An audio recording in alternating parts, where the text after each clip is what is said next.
Hey, Wolfpack, what's going on? It's your boy, the Wolf of Roto Street, RotoStreetJournal.com. We breed and feed fantasy wolves here, unfortunately, live with the first big injury bomb of the 2021 offseason.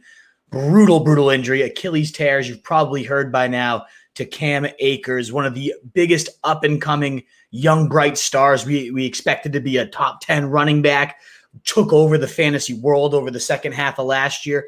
It looked like he was going to be the next Sean McVay stud in that backfield. So just devastating for him. Prayers up for a speedy recovery, all that good stuff. We want to see him back in full health, but unfortunately, history suggests it's going to be at least a couple years till we see Akers back to full speed, if back at all ever at full speeds. Looking at Kyle _FF Recon had a great tweet about Achilles tears at the running back position. Only 11 have happened since 2010. 2 returned to play the following season at all. 6 never saw an NFL touch again. Now, I don't think that's the drastic situation, right? I don't think it's going to go that far with Akers. 6 had 196 plus touch season prior to the tear, and 0 had 85 touches in the comeback year. So at minimum, we might be looking at a couple of years till Cam Akers is back and relevant. So dynasty leaguers, keep that in mind. If you're in a great, big hole right now and you're trying to buy low, maybe go for it. But this outlook is not great for him.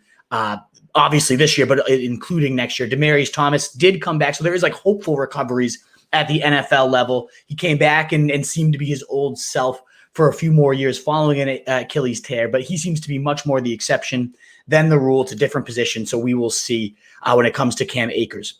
Moving forward now to the Rams, though, and what this could mean for 2021 fantasy. Well, Darrell Henderson is obviously the first name you have to look at and bring up. Remember, this team took him in the 3rd round, traded up at a position that wasn't of need. Gurley was coming off an MVP season, back-to-back fantasy leader in points, and they still went and got this guy because of how much they loved him. In fact, if you remember back to 2019, when this organization drafted him, Les Snead, the GM, said, this is Kamara. He's going to bring that style of offense. He's it brings that. You're going to feel it. I'm looking at the quote right now. We had Adam Schefter even come on our podcast and say, yeah, it was amazing, by the way, being able to host Schefter. Shout out a couple of years ago. He came on the podcast and said, Darrell Henderson, that 3rd round pick, they considered him the most dangerous offensive player in the draft. They absolutely love Darrell Henderson. Now, granted, of course, pre-draft coach speak and GM speak doesn't matter nearly as much as NFL level production. And we haven't seen much of that yet. There's been glimpses, especially last year. We saw it in games where he had 12 plus carries. He averaged nearly 15 points per game, 14.6, just below Antonio Gibson and DeAndre Swift, above Clyde Edwards-Helaire, Miles Sanders. He would have been the running back 16 in points per game had that carried through, had he seen 12 plus carries throughout the season. So there is some flashes of his ability, and I think he will be a top 20 running back next season, no matter who they add. And we'll get into some options of who might join him in that Rams backfield momentarily. But I think regardless of who comes in there, I'm having Darrell Henderson within my top 20 running backs. He's at RB19, just under Chris Carson, David Montgomery. He's in that same tier as them because of how explosive I think this is. I see some sad, face reactions. It's terrible. This is a horrible injury. You hate to do these types of breakdowns. And I don't mean to be doing any type of discounting this to him. It sucks. It absolutely sucks. But ultimately, Henderson, this was supposed to be the perfect scheme for him. He ran zone blocking all throughout Memphis. I mean, this guy's college production was off the charts. 3,584 yards from scrimmage, 36 touchdowns across 2 seasons. He has the all-time record for yards per carry, running for over 1,900 yards on only 210 carries his senior year. I mean, this guy can get it done. At least he got it done at the highest of levels at college. We haven't fully seen it translate to the NFL, but that zone blocking scheme, some receiving ability. I mean, he's only got 20 career receptions at the NFL level, a 66% catch rate right now. Not the, a blow away, when you got the Alvin Kamara comparison, that's why I was really? Because Kamara's the best receiving back in the NFL, and we haven't seen Henderson show anything even close to that type of competency right now. But still, the guy can catch. It's not like he's a complete imbecile in the passing game. So there is that upside. And I think that 12-plus carry pace is very realistic, given there's no one behind him right now. undrafted rookie free agents. Even Malcolm Brown is gone, who he was splitting time with while doing that work last year. So to me, he's a top 20 running back, a high-end RB2, a guy that's right around 37 to 40 overall, right alongside his teammates, Robert Woods, Cooper Kupp, and some of those elite QBs. That's kind of where I have Darrell Henderson falling right now. That will change a little bit if and when they add some competition, but I don't think it's going to be anything too serious. Who's out there right now, right? Todd Gurley reunion, maybe. Le'Veon Bell, probably the most damning of them, but he didn't look like anything special last year. And after his comments about Andy Reid, I'm not sure any coach is chomping at the bit to go get Le'Veon Bell in their backfield, so I'm not too worried about that either. And then you got Frank Gore, Adrian Peterson could potentially go there. I mean, that guy is just an ageless wonder. I could see him going there and being a nuisance. There's also rumblings about maybe a trade for Sony Michel.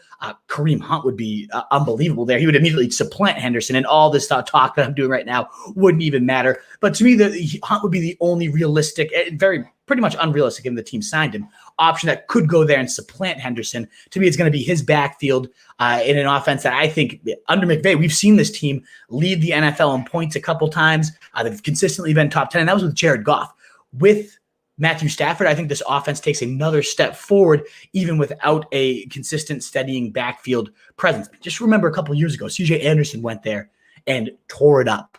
C.J. Anderson, who we haven't seen from since that ridiculous stretch. This isn't a death knell of the Rams season. As good as Akers is, as much as it hurts for fantasy purposes, the Rams still should be okay on offense with or without a consistent backfield presence. But I do think Henderson will be that. Now, speaking of the Rams and updating my 2021 projections, I'm going to now bring in a projection machine, a great tool over there from RotoViz. And I'm just going to update my projections live here. And you guys can let me know, what you think of these, if I'm a complete idiot with how I go this. But the first thought that crossed my mind is I already thought they were going to uptick. They've consistently, and you know what? Before I do that, I do want to just mention, how run heavy the Rams have been. So I'm going to keep that on the back burner, and just let's look at the opportunity here that we've got in front of Darrell Henderson. The Rams do love the run game. Their whole offense is based on marrying the run and pass game. That's always been the case there for them. They finished top 10 in rushing TDs all 4 seasons under McVay. Also top 10 in rushing attempts and yards in 3 of those 4 seasons as well. So McVay does love this. Now, I do think this is going to be a different offense, and we'll see that in a second. But this team has consistently tried and successfully established the run. Shout out Evan Silva over there. This is an offense that wants to be run to set up that play action stuff. And if you look at John Daigle, great tweet here, great running series, unaccounted for carries. With this brutal injury, the Rams now jump to number 2 with 299 total rushes available and a league high, NFL best, 21 carries inside the 5 missing from last year. Now, is that Henderson, a pretty thin guy, not a great goal line presence? I don't know, but that's a lot of carries, 21 carries at the stripe. And he did get plenty of cracks at that goal line last year. So a lot of unaccounted for carries on a team that has historically tried to run the ball. The opportunity will be there for Henderson. Again, why he's top 20 in my running back rankings. Wanted to make sure to give you guys those stats on the backfield. But now let's get back to updating these Rams projections. I'm going to try to make this a little bit bigger. And hopefully you guys can see this okay. Feel free to comment in and let me know if not. But as before the injury, I had 630 pass attempts to 482 rush attempts. In total plays run, that would be towards the top of the league, and I think that's the case for the Rams. They consistently push the pace, try to get an explosive offense going down the field while they do bleed clock with that run game. Now, I think this is going to be a significant hit in terms of rush attempts. It already was a 48-42 pass-to-rush ratio. I think that's going to go down even further. McVay, especially if you've been listening to that amazing Flying Coach podcast series he does with Peter Schragg's Incredible over there at The Ringer, he talks a lot about how you have to adjust to your talent. And any coach is going to say that, but he seems to really mean it. And at this point, that losing that run game anchor of Cam Akers, the guy that was probably going to be that steadying Todd Gurley style force what we saw for so many years, leading the league in rushing TDs and all that, that now gets crushed. And so to me, we have to now look at, okay, so what are these run attempts going to go down to?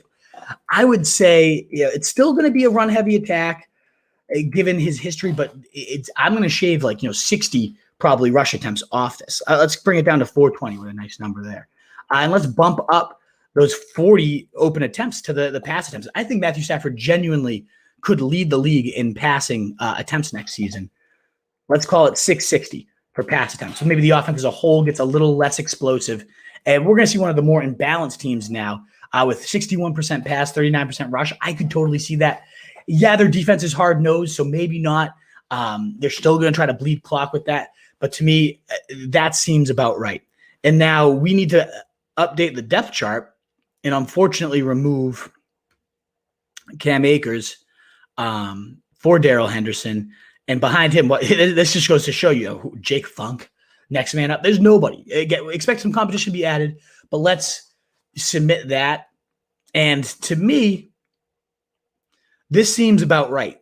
Keeping it at 57, they'll probably have somebody work in for 31%, accounting for a Gurley, accounting for a Bell presence. I'm just going to project it that way, that somebody's going to come in here and take about 30 to maybe even 40%. Should it be like an Adrian Peterson who's still looking fresh and nimble, something of that nature. But this seems about right. 239 rush attempts. In terms of targets, 73 might now be a stretch, but there's still a decent amount. That was because I really like Cam Akers and his potential in the pass game. I'm going to bump this down to about 9% passing target share there for Henderson. And what we end up with is 239 carries and 59 targets. That's a pretty healthy amount. I mean, that's a nice, solid, almost 300 total opportunities in the game. Now we look at Henderson. His catch percentage has been career 67%. So I'm going to keep it that way. In fact, I almost want to bump him down just because he is not that crazy of a receiver. That seems about right. 40 receptions, 239 carries, 279 total touches. I don't think he's going to score nearly the amount of rushing touchdowns I had for Akers. I think this offense will remain explosive, but I don't know that he'll necessarily be the guy. So let's bump that down to 3%. I'd say about 8 or so touchdowns seems about right for Darrell Henderson. 7, that seems okay. 1 receiving touchdown. That seems like a pretty fair projection to me. Over 1,000 rushing. His career 4.5 or so career average at carries, I think, can remain even with more work. And then we'll see probably someone other than Jake Funk getting these 130 carries, but they'll keep someone else involved either way. I think that's a pretty fair Darrell Henderson projection. But now we've got this updated pass attempts. We have that much more. We have a little bit more volume out here in the pass game. I think, that means Robert Woods, Cooper Kupp, 23% seems about right. Maybe a wide receiver 3 gets 11%. Maybe the running back 2 is a little bit more of a pass catcher. So we'll give them a percent. I think 24% seems about right for Woods, 23% for Cooper Kupp. But with that bump in pass attempts, you now see these two guys going to be towards the top in the league of targets. 158 for Kupp. I actually think Woods is the wide receiver 1. I don't know why let me adjust that on the depth chart. So let me go Cooper Kupp. Let's go Robert Woods here. Let's go Cooper Kupp here and kind of change that up real quick. Submit changes, projections.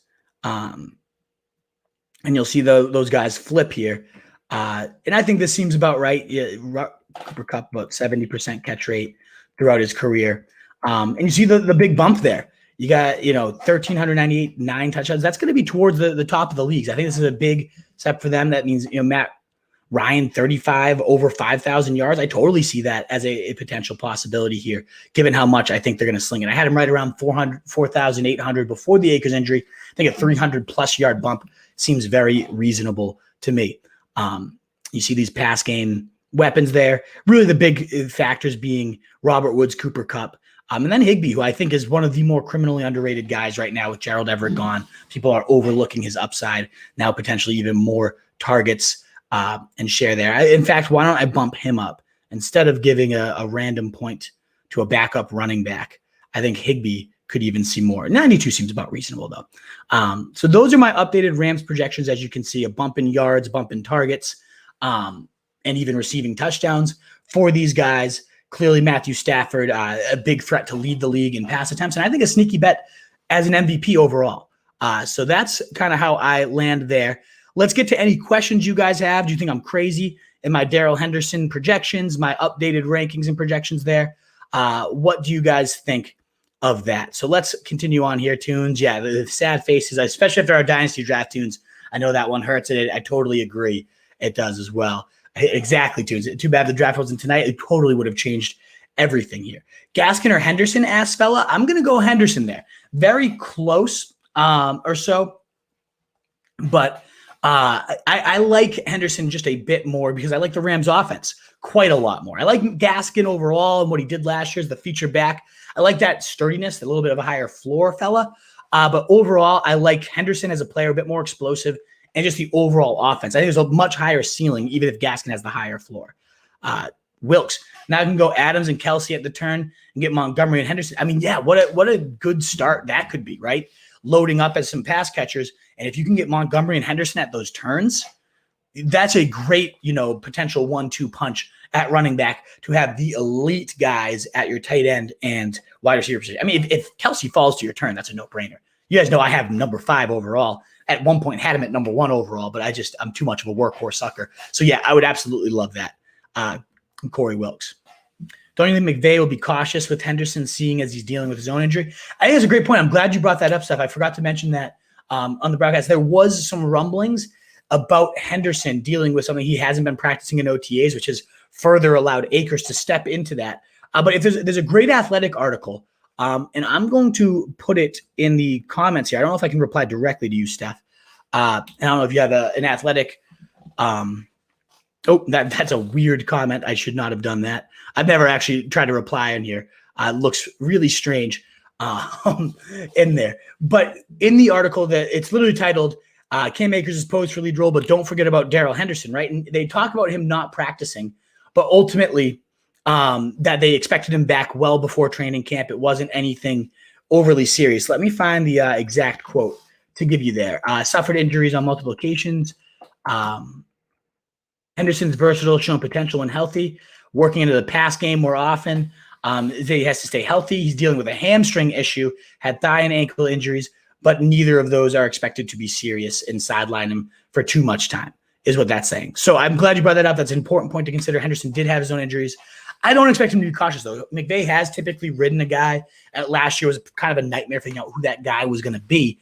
But I don't see this being an overly big committee or an issue.